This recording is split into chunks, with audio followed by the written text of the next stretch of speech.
Juan, trajiste varios datos para comentarnos al respecto. Por un lado, por ejemplo, ¿qué está pasando con el dólar, ¿no? Que Sí. si bien hablamos de un dólar planchado, pero que se empezó a despertar en el último tiempo. Entonces, sí, si lo comparamos con la inflación, está planchadísimo hace un año, pero en el último mes empezó a despertarse un poquitito. ¿Qué está pasando con el dólar y qué puede llegar a pasar? Bueno, es un tema, ¿no? Hay algunos indicios, como por ejemplo los contratos de futuro, que en los últimos días fue noticia, que se están convalidando precios un poco más altos de lo que sería la expectativa de devaluación que demarca muy rígidamente el gobierno con el crawling peg. Dado lo que es Argentina, evidentemente estos números de dólar, de expectativa de devaluación, de precio del dólar, estamos viviendo una realidad tranquilísima, la verdad, en comparación a la locura de otras épocas. Pensemos simplemente que en julio del año pasado vos tenías las cotizaciones paralelas del dólar en los 1.500 pesos y hoy estamos hablando de los 1.200, a ver si van un poquito para arriba, un poquito para abajo. Es cierto lo que vos decís, que hubo una tendencia alcista en los últimos días. Por ejemplo, hoy el contado con liqui y el MEP se posicionaron ya un poquito holgadamente sobre los 1.200, a 1.217, 1.219, son los precios más altos desde octubre. Lo que marca que, bueno, hay como una especie de reversión que, en cierto modo, es natural y hasta, te digo, un poquito saludable, ¿no? Porque no sé si es bueno un dólar tan planchado y tan pisado y que en algunos sectores se empiece a sentir como que hay una especie de atraso cambiario. Claro. Pero me parece que es una expectativa que el gobierno la viene manejando muy bien. Hay superávit comercial, es una realidad indiscutible y es un argumento fuerte del gobierno en favor de que estos precios son adecuados. Falta el levantamiento del cepo, ¿no? Cuando el mercado empieza a operar con sus propias fuerzas, a pulsear del precio, a ver si efectivamente estos 1.200 son el precio. Hay otro indicador que también sirve para tener una idea a trazo grueso, que es el índice de tipo de cambio real multilateral. Sí. Esa es una medición que hace el Banco Central. La hace en base a nuestra inflación y nuestra devaluación y la compara con la inflación y la devaluación de los principales socios comerciales. Y ahí te está dando un nivel de equilibrio que es teórico, que serían los 100 puntos, y hoy Argentina anda por los 80, 81, 82 puntos. Visto desde ese punto de vista, bueno, quizá hay un margen de un 18%.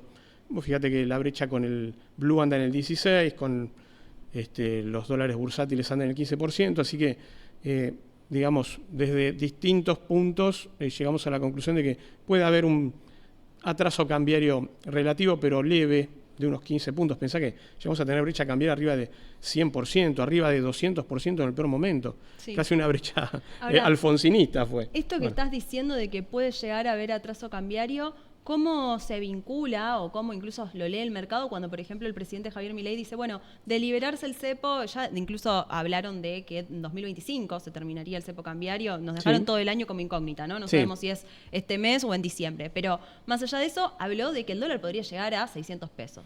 Entonces, si hay atraso cambiario, ¿cómo llegaría a 600 pesos? ¿Cómo se vinculan esas dos ideas? Bueno, quizá el presidente, yo no sé quién para juzgarlo, en el sentido de que él debe tener mucha mejor información que yo. Me parece que peca de optimista.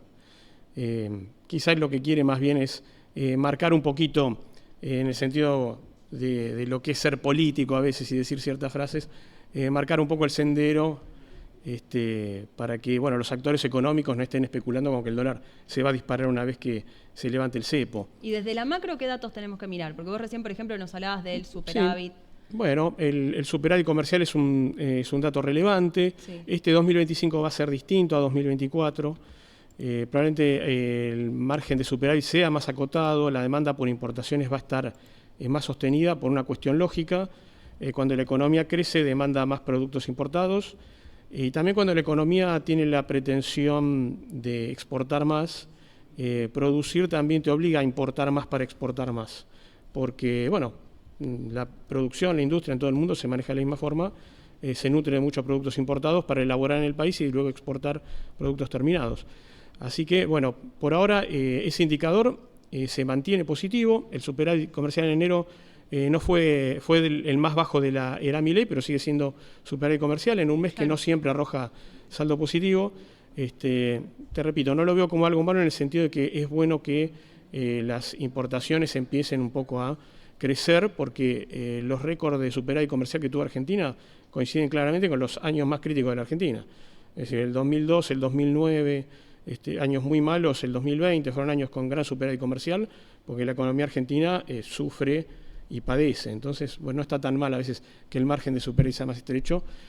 Después hay una cuenta que es la de servicios, a veces se nos escapa un poquito del radar, pero esa cuenta también trabaja a la par de la del superávit comercial de bienes. Claro. Perdón, vos con esto lo que nos querés decir es, claro, quizá muchos años tuvimos superávit comercial, pero a costa de que las importaciones habían caído muchísimo, entonces con un poquito de exportación creciente ya te daba superávit, que no necesariamente quiere decir que la balanza comercial sea saludable o estemos en un momento de buen comercio internacional. Por supuesto. Además, en lo que es el saldo comercial hay muchas cuestiones.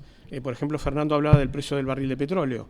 No es lo mismo un barril a $120, como supuesta la década pasada en algún momento, $150, que un barril de petróleo que está en 72 y supo estar más abajo, supo estar por 50. Entonces, bueno, a cada sector le pega distinto. Ahora Argentina, por suerte, recupera el superávit en energía.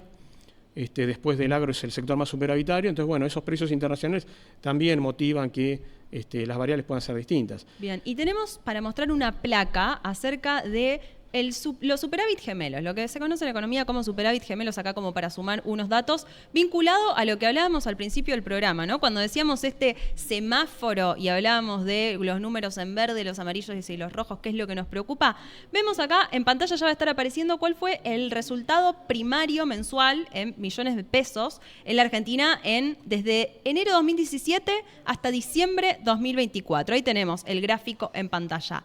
Y vemos que en concreto, Argentina pasó de tener un déficit primario de 18.5 billones de pesos en 2023, repito, un déficit de 18.5 billones de pesos, a un superávit de 14.2 billones de pesos en 2024. Ni hablar si esto mismo de 2024 lo comparamos con lo que fue el periodo del año 2020, con un déficit de 40.3 billones de pesos. Y en 2024 el Estado Nacional terminó el año con, por eso hablamos de superávit gemelos, ¿no? Un superávit primario de un 1,8% del PBI y un superávit financiero del 0,3% del PBI. Algunos dicen, bueno, el financiero tampoco hay que celebrarlo tanto, ahí están como los distintos disclaimers, porque podrían venir otros momentos de déficit financiero. Te veo asintiendo, Juan, porque... No, lo expresaste mucho mejor que lo que yo lo podría haber dicho, pero lo que me llama un poco la atención es que para volver a otro periodo de superávit gemelos te tenés que ir al gobierno de Néstor Kirchner, ¿no? Claro. Al primer gobierno de los K, y un poco la paradoja de que en ese sentido, aunque piensen opuestos completamente, Milei y Néstor tienen bastante en común el tema de procurar comprar dólares, fortalecer las reservas, tener superávit fiscal, superávit comercial, superávit financiero. Pues fíjate cómo hay una coincidencia. Ahora, en esto que decís que es muy interesante, hacer como el paralelismo, un gobierno, distintos gobiernos, ¿no? Pero el gobierno de Néstor Kirchner y el de Javier Milei con resultados similares en esto de superávit. Quizá el camino fue distinto, como para dejar algunos lineamientos. En el caso de Néstor Kirchner fue un periodo donde, como vos recién hablabas, de términos de intercambio favorables para la Argentina, a su vez tasas de interés internacionales también favorables. El superávit quizás se consiguió más atrás de esa vía. En este gobierno, y no nos da... No nos olvidemos de la devaluación 1.4 que le hizo Remeslenikov antes. También, ¿no? también. Le habían hecho el trabajo sucio. Claro. Y en este más de ajuste de gasto público, porque incluso ha caído la recaudación fiscal en 2024, o algunos puntos, y desde ya que el gasto fue mucho más, el ajuste en el gasto fue mucho mayor, por eso es que el resultado es superavitario. Juan, tengo temas pendientes para conversar contigo. ¿Cómo no? ¿Qué está pasando con las reservas del Banco Central? Siempre hay temas con esto. Si compran, si venden, si intervienen en la brecha, ¿qué está pasando con las reservas? Bueno, el tema de reservas creo que tiene relevancia por lo que dijo el presidente Milei, justamente que una de las condiciones para levantar el cepo es un fortalecimiento, digamos, consistente de las reservas. A decir la verdad, las reservas vienen creciendo muy poco, si bien es cierto que Milei recibió reservas por poco más de 21.000 millones de dólares, hoy andan apenas debajo de los 29.000 millones. Ha habido un crecimiento de 6.000, 7.000 millones, pero bueno, las reservas netas siguen negativas. Esto es descontando préstamos y depósitos privados y otras cuestiones. Y bueno, los pagos de deuda hacen que lo que el Banco Central compra en buena medida termine saliendo. Hay que reconocer que el gobierno no incumplió contratos, está de voluntad de pago, justamente lo que decía Alejandro, se viene pagando en forma. el tema es que quizá un acuerdo con el Fondo Monetario es uno de los factores muy bajistas que han tenido ahora las acciones y tiene que ver un poco con eso, ¿no? Se esperaba quizá un pronto acuerdo con el Fondo, que unos 10.000, 15.000 millones de dólares líquidos se integren a reservas en el corto plazo. Eso allanaría mucho, no solamente el perfil financiero del gobierno y facilitar todos los pagos futuros de los próximos, te diría, 2 años, sino levantar el cepo, que es una condición que está un poco en el mercado. Así que bueno, el tema de reservas no me preocupa demasiado en el sentido de que si bien no crecen, el gobierno está pagando la deuda, está administrando esas reservas. El blanqueo de capitales fue una medida muy acertada. Ingresaron entre 15.000 y 20.000 millones de dólares líquidos, que si bien se integran a depósitos privados, como por la contabilidad del Banco Central, gran parte de esos depósitos se cuentan como reservas. Eso también le dio un fortalecimiento grande a las reservas y por sobre todo es una señal de confianza grande, que hayan vuelto los dólares que se fueron a partir de agosto de 2019, ¿no? ¿En qué le afecta a la persona que está en su casa viendo esto, un inversor minorista, un trabajador? ¿En qué le afecta el volumen de las reservas? Bueno, las reservas, por un lado, son el respaldo de los pesos, y por otro lado son la señal de solvencia del gobierno.